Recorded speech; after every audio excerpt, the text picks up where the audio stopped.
সুপ্রিয় সুধী, সবচেয়ে বড় গ্রাম চাটগ্রাম আর প্রাণ, এই চ্যানেলটির পক্ষ থেকে আপনাদের জানাই আন্তরিক অভিনন্দন ও শুভেচ্ছা। আশা করি আপনারা সবাই ভালো আছেন। আমিও আজকে বেশ ভালো আছি। কেন জানেন? আজকে চট্টগ্রাম বদ্দারহাটে গিয়েছিলাম সকালবেলা বাজার করতে। এক পথশিশু আমার পিছন থেকে আমার এই যে জ্যাকেটে দেখছেন টেনে ধরলো। বয়স বেশি না, 7-8 বছর। আমি ফিরে তাকালাম, কি হয়েছে বাবু? বলল, আঙ্কেল আঙ্কেল আমি না গত রাত থেকে কিচ্ছু খাইনি।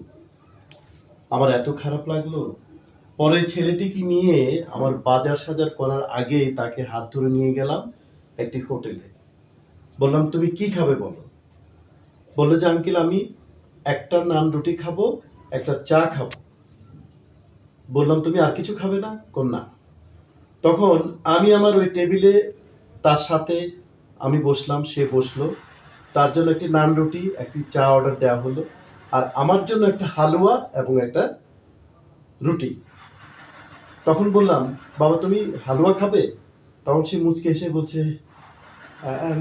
হ্যাঁ, মানে কেমন জানি করছে। তখন বললাম যে সে খাবে। তখন তাকে নিয়ে আমি খেলাম। সে প্রাণ ভরে খেলো, মনে হলো যে সে 1 সপ্তাহ খায়নি। সুপ্রিয় সুধী, আপনাদের আশেপাশে এরকম অসহায় গরিব পথ শিশু যদি থাকে তাদেরকে চোখে চোখে রাখুন। আপনার ছেলে খেয়েছে, আপনি তদারকি করছেন, এই পথ শিশু ছেলেটি খেলো কিনা তার খবর কি রাখছেন? সুপ্রিয় সুধী, আপনাদেরকে আবারও ধন্যবাদ জানাই আমাদের চ্যানেলটির পক্ষ থেকে।